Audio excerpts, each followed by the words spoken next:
Okay, picture this. It's 1917. Russia's rocking some seriously outdated tech, kind of like your grandma trying to figure out TikTok. Tsar Nicholas II is calling the shots, but he's about as effective as a screen door on a submarine. The people? They're over it. We're talking breadlines longer than a K-pop stand's Twitter feed. Working conditions that would make OSHA spontaneously combust.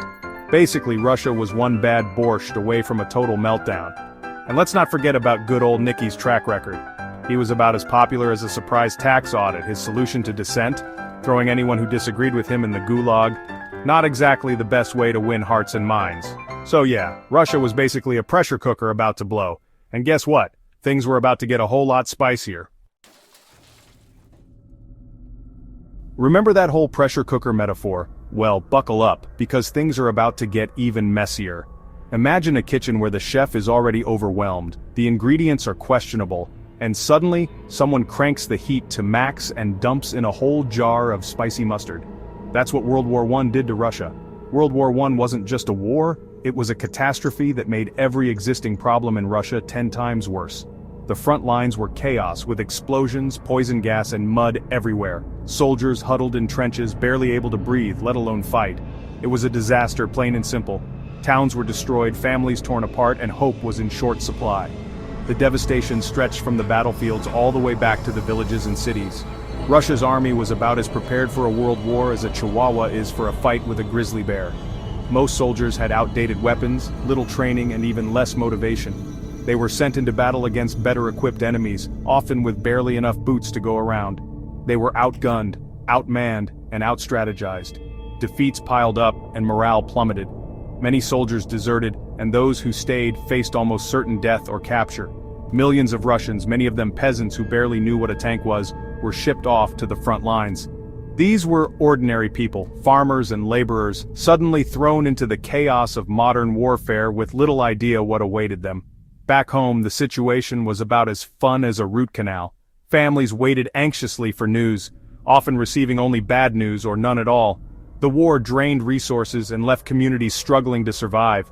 The economy tanked harder than a drunk guy trying to ride a unicycle. Businesses closed, factories shut down, and unemployment soared. People lost their livelihoods almost overnight. Food shortages became the norm, with bread lines stretching for blocks. People waited for hours just to get a loaf of bread or a handful of potatoes, and sometimes there was nothing left by the time they reached the front. Inflation made the price of bread look like a phone number. Money lost its value so quickly that people needed wheelbarrows of rubles just to buy basic groceries. World War I was basically the straw that broke the camel's back, or in this case, the borscht that overflowed the bowl. The suffering was everywhere and patience was running out. It showed just how incompetent the Tsar was and how desperate things had become. The people's faith in their leaders evaporated, setting the stage for revolution and the dramatic changes that would soon rock Russia to its core. Remember those breadlines we talked about? Well, in February 1917, the women of Petrograd, that's St. Petersburg for you history buffs, decided they'd had enough. They were tired of waiting for bread, tired of their husbands dying in a pointless war, and tired of Tsar Nicholas's whole "I do what I want" attitude. So, they did what any reasonable person would do. They started a revolution. The February Revolution was basically a giant, "we're not gonna take it anymore" moment. Workers joined the protests, soldiers started switching sides, and before you could say Vladimir Lenin, the Tsar was out of a job. In his place, a group of well-meaning but ultimately doomed politicians formed the provisional government. They promised peace, land, and bread. Sounds familiar, right? But spoiler alert, they were about as successful as a vegan trying to survive on a diet of bacon cheeseburgers.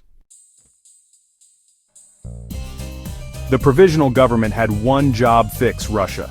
It was a task about as easy as parallel parking a school bus during rush hour. They inherited a country at war, an economy in shambles, and a population that was one bad harvest away from eating their own shoes. To make matters worse, they made the classic mistake of trying to appease everyone.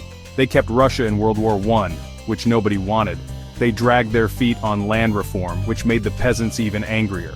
And they still couldn't figure out how to get people bread, which, let's be honest, is like the bare minimum you need to run a country. Meanwhile, a certain group of revolutionaries were watching the whole thing unfold and thinking, we could totally do this better. Enter stage left, the Bolsheviks. If the February Revolution was a Taylor Swift breakup song, full of heartbreak, drama, and a sense of bittersweet hope, then the October Revolution was a full-blown Beyoncé album. It was bold, unapologetic, and absolutely electrifying. Imagine the energy of a surprise album drop, but instead of new music, it's a seismic political shift that shakes an entire empire. The October Revolution wasn't just a moment, it was a movement. It was powerful, unforgettable, and guaranteed to make you want to get up and dance, or overthrow the government. The city of Petrograd was buzzing with anticipation, as if everyone knew something big was about to go down. The Bolsheviks, led by the one and only Vladimir Lenin, were like that friend who shows up to a party with a karaoke machine and steals the show. Lenin wasn't just a leader, he was a force of nature, inspiring crowds with his vision and determination. The Bolsheviks had been waiting for their moment, and now they were ready to take center stage. They had a simple message: peace, land, bread. 3 words that cut through the noise and spoke directly to the hearts of millions. It was a slogan that promised an end to war, food for the hungry, and land for the peasants. It was catchy, it was relatable, and it resonated with a population that was tired of being hungry, tired of war, and tired of empty promises. People were desperate for change, and the Bolsheviks offered hope in a time of chaos. Their message spread like wildfire, uniting workers, soldiers, and peasants under a common cause. In October 1917, the Bolsheviks staged their own revolution. But this wasn't a chaotic riot. It was a carefully planned operation, executed with precision and confidence. The world watched as history unfolded in real time. It was less of a violent overthrow and more of a strategic takeover. The Bolsheviks moved swiftly and decisively, taking control of the city's most important locations with barely a shot fired. They seized key buildings in Petrograd, including the telegraph office, railway stations, and of course the Winter Palace, the seat of the provisional government. The Bolsheviks convinced the garrison to join them, turning potential enemies into allies. Their ability to win over the military was a game changer, tipping the balance of power in their favor almost overnight. And before you could say proletariat, they were the new kids on the block. The provisional government, they didn't stand a chance. Their authority crumbled in a matter of hours, leaving the Bolsheviks in control of Russia's future. They were out faster than a bad Tinder date, leaving behind empty offices and a country on the brink of a brand new era. So the Bolsheviks were in charge. Now what? Well, they immediately set about remaking Russia in their own image. Imagine a country getting a complete makeover, but instead of a glam squad, it's a bunch of revolutionaries with strong opinions and even stronger facial hair. They pulled Russia out of World War I, finally, nationalized the land, kind of, and redistributed it to the peasants, sort of. They also created the world's first communist state, which, depending on your perspective, was either a bold experiment or a recipe for disaster. The changes were swift, dramatic, and, let's be honest, a little messy. There was a brutal civil war, widespread famine, and a whole lot of political repression. It wasn't pretty, but hey, revolutions rarely are. The Russian Revolution was a big deal, not just for Russia but for the entire world. It was one of those rare moments in history when everything changed almost overnight, and nothing would ever be the same again. Like, a really big deal. Imagine millions of people suddenly rising up, demanding a new future, and actually getting it, at least for a while. It toppled centuries of Tsarist rule, ending the reign of the Romanovs, a dynasty that had seemed unshakable for generations. The revolution gave birth to the Soviet Union, a brand new kind of state built on radical ideas about equality, power, and society. News of the revolution sent shockwaves across the world.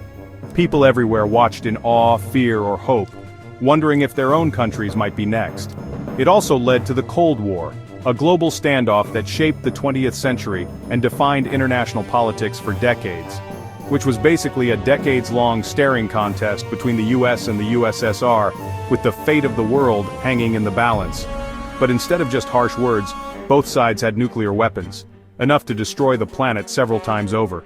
The stakes couldn't have been higher. The revolution's legacy is complicated, to say the least. It promised a better life for ordinary people, but reality was often much messier. It ushered in an era of social and economic equality, on paper at least, where workers and peasants were supposed to be in charge of their own destinies, but at a high cost in human life and freedom. Millions suffered in gulags and countless others lost their lives to purges, famine and political repression. It showed that even the most powerful empires can crumble, that no system is immune to the forces of change and discontent, but it also demonstrated the dangers of unchecked ideology, when dreams of utopia turn into nightmares of control and fear. So, there you have it, the Russian Revolution in a nutshell. A story of hope, chaos and consequences that still echo today. It was a wild ride through history, with moments of incredible bravery and heartbreaking tragedy, full of drama, intrigue and secret plots hatched in shadowy corners, as people risked everything for their vision of the future. And enough plot twists to make your head spin, betrayals, unexpected heroes and sudden reversals of fortune. It's a story that continues to fascinate and horrify us, reminding us how quickly the world can change, and how high the stakes can be. And one that still has lessons to teach us today, about power, hope, and the unpredictable consequences of revolution.